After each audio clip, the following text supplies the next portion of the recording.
The American Revolution is often remembered for its famous generals and battles, yet many lesser-known figures played crucial roles in shaping its outcome.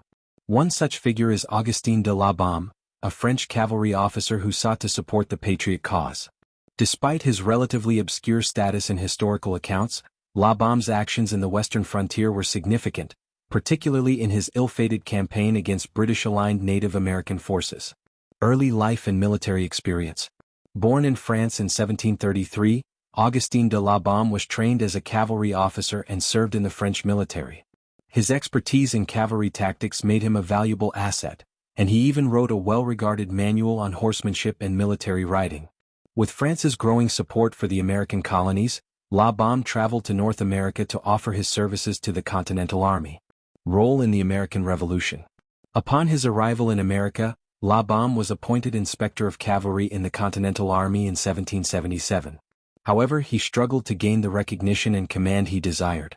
Frustrated, he turned his attention westward, where the American Revolution extended beyond the traditional battlefields of the East Coast.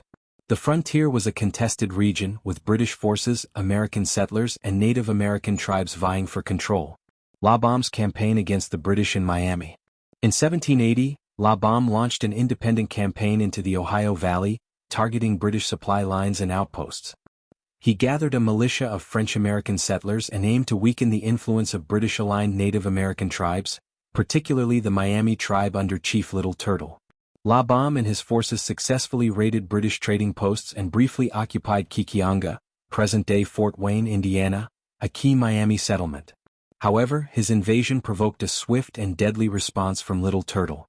The Miami warriors ambushed La Balme's forces along the Eel River, resulting in a disastrous defeat. La Balme and most of his men were killed in what became known as the Battle of the Eel River. Legacy and impact.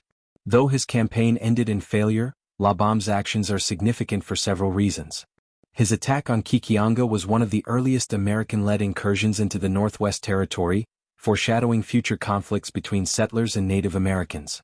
Additionally, the resistance led by Little Turtle highlighted the formidable military skills of Native American leaders in defending their lands. Augustin de La Balme remains a largely forgotten figure, overshadowed by more famous Revolutionary War leaders. However, his brief but ambitious efforts on the western frontier serve as a reminder of the many complex and often overlooked battles that shaped American history. Conclusion. The American Revolution was not just fought on the East Coast, it extended into the vast western frontier, where figures like Augustin de La Balme sought to disrupt British control. Though his campaign ended in tragedy, his actions contributed to the broader struggle for American independence. His story is one of ambition, courage, and the often unpredictable nature of war, making him a fascinating figure worthy of remembrance in Revolutionary War history.